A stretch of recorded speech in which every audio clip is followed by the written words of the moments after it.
नमस्कार। स्वागत है आपका न्यूज नशा में। लेकर आया हूं आपका अपना कार्यक्रम। जब सत्य डोलता है तो अशोक वानखड़े बोलता है। सत्य कहाँ डोला, ले चलूंगा आपको सत्य के डोलने पर भी। एक खबर खबर ये कि देश के कानून मंत्री किरण रिजिजू ने सर्वोच्च न्यायालय के मुख्य न्यायाधीश को एक पत्र लिखा और पत्र में उन्होंने मांग रखी कि सर्वोच्च न्यायालय के जो न्यायाधीशों का नियुक्ति होती है उसमें सरकार के प्रतिनिधि भी शामिल किए जाए, ताकि पूरे सिस्टम को पारदर्शी और जवाबदेही बनाया जाए। रिजिजू साहब कई दिनों से ये कह रहे हैं कि जजों का नियुक्ति, न्यायाधीशों की नियुक्ति ये सरकार का काम है। न्यायपालिका का काम न्याय देना है। इसी बीच हमारे देश के उपराष्ट्रपति भी लगातार न्यायपालिका की आलोचना कर कॉलेजियन सिस्टम पे उंगली उठाते हैं। वर्तमान में सिस्टम क्या है? ये जो कॉलेजियम सिस्टम है ये 1993 में शुरू हुआ। इसमें मुख्य न्यायाधीश की अध्यक्षता में 4 सबसे सीनियर जज जो सर्वोच्च न्यायालय के हैं उनका एक पैनल बनता है। 5 जज है और ये 5 जज नाम भेजते हैं सर्वोच्च न्यायालय के न्यायाधीशों के लिए।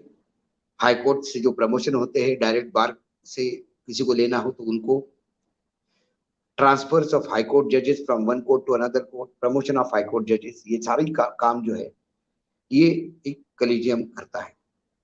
वर्तमान में उनमें यदि वो सिस्टम देखें हम, तो हमारे मुख्य न्यायाधीश जो है वो उनके उनकी अध्यक्षता में इस बार 4 के जगह 5 लोग हैं। और वो 5 लोग इसलिए है कि एक जज साहब जो अभी मुख्य न्यायाधीश बनने वाले हैं उनको भी उसमें जोड़ा गया है। ये झगड़ा आज का नहीं, बहुत पहले से है।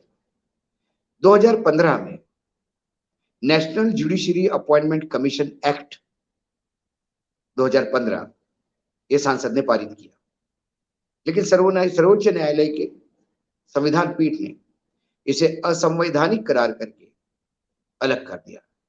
अब ये कानून क्या था? इस कानून में मुख्य न्यायाधीश की अध्यक्षता में सर्वोच्च न्यायालय के 2 वरिष्ठ न्यायाधीश, साथ में 2 प्रतिष्ठित लोग, ये मिलके, ऐसे 5 लोग मिलके न्यायाधीशों की नियुक्ति करेंगे, या बाकी जो कॉलेजियम अभी काम देखता है वो देखेगा। अब इसमें पेच फंसता है 2 प्रतिष्ठित लोगों का। अब उनका चयन कौन करेगा? प्रधानमंत्री जी, विपक्ष के नेता, लीडर ऑफ अपोजिशन, और एक सीजीआई का पैनल, यानी ये जजों का जो 2 जज और चीफ जस्टिस, इनका जो पैनल है ये तय करेगा कि प्रतिष्ठित व्यक्ति कौन हो। और सारा पेच इसी में फंसा है, क्योंकि 1 दशक पहले सर्वोच्च न्यायालय की एक न्यायाधीश रूमा पाल ने कॉलेजियम सिस्टम गलत है, एक ऐसा गुप्त समझौता है जहां एक दूसरे को लोग मदद करते हैं, प्रमोट करते हैं, और कहीं ना कहीं ये बहुत सारी चीजें इसमें ट्रांसपेरेंट नहीं है। उसके बाद लगातार सरकार प्रयास कर रही है कि जुडिशरी में हम दखल दें, नियुक्तियां करें। 2014 के बाद हम लगातार इस बात को देख रहे हैं कि जहां जहां सरकार का नियंत्रण है वो तमाम संस्थाएं काम कैसे कर रही है। वो एक राजनीतिक दल के कार्यकर्ता के रूप में काम करते हुए नजर आते हैं, और ऐसे में विपक्ष के लिए आफत खड़ी हो जाती है। कुल मिला के घूम फिर के मामला न्यायपालिका पे आता है, और न्यायपालिका एक जगह जगह है जहां विपक्ष को लगता है कि न्याय होगा, पूर्ण रूप से सरकारी दमन से कोई बचाव उनका करेगा। उदाहरण के तौर पे महाराष्ट्र में अनिल देशमुख गृह मंत्री थे। 100 करोड़ वसूलने के उनके ऊपर आरोप लगे। सीबीआई ईडी ने लगातार उनके ऊपर छापे मारते हुए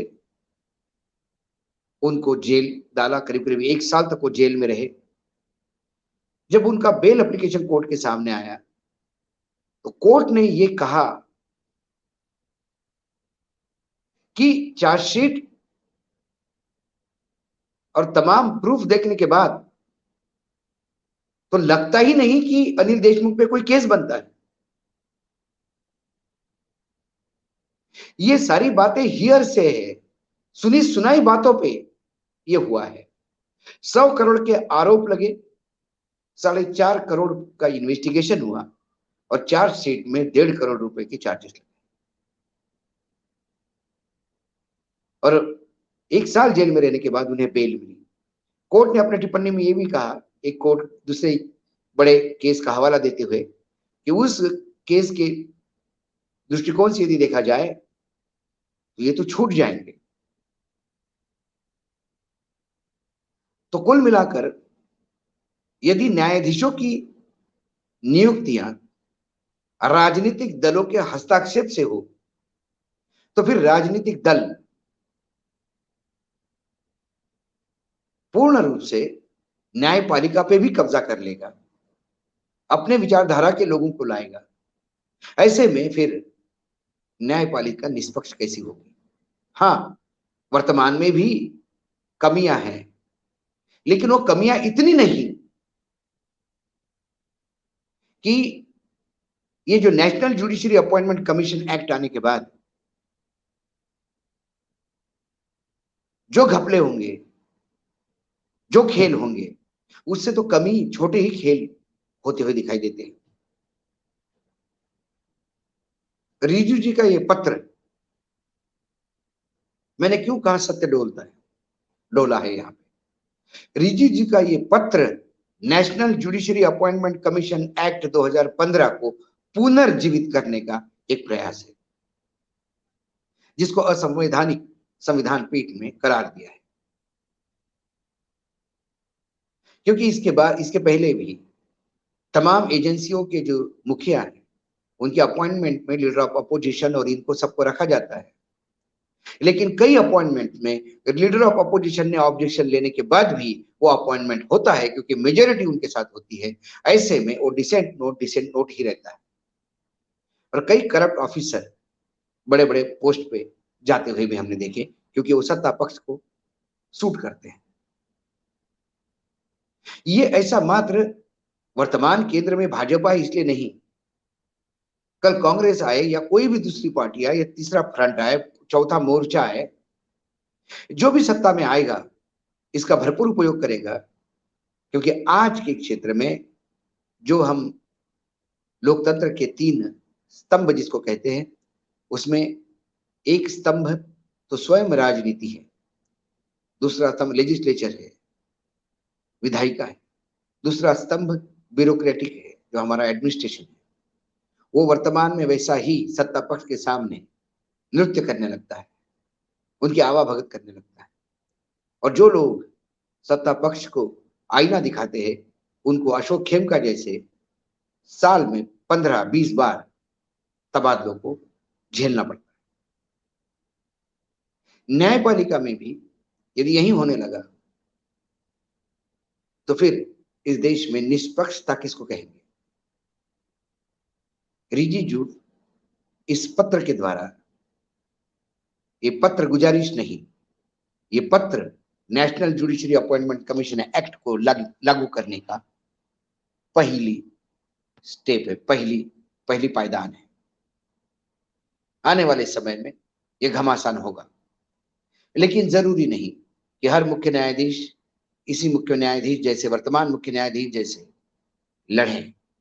हो सकता है कभी मुख्य न्यायाधीश ऐसे भी आए कि जो इस एक्ट को एक्सेप्ट करे और फिर हम जुडिशरी को भी सत्ता पक्ष के विरुद्ध कर ढूंढते हुए देखेंगे, चाहे सत्ता में कोई भी हो। इसीलिए हमने कहा कि ये सत्य डोल रहा है, ये गुजारिश नहीं, ये एक्ट को वापस लाने की बात है।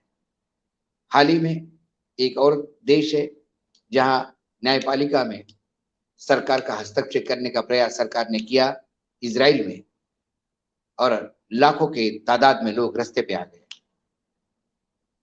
हमारे यहाँ लोग रास्ते पे नहीं आते, क्योंकि राजनीतिक विचारधारा में हम इतने अंधे हो जाते हैं कि सही या गलत ये भी देखना भूल जाते हैं। इसलिए सरकार के गलत कदम को भी हम महिमा मंडित करते हैं।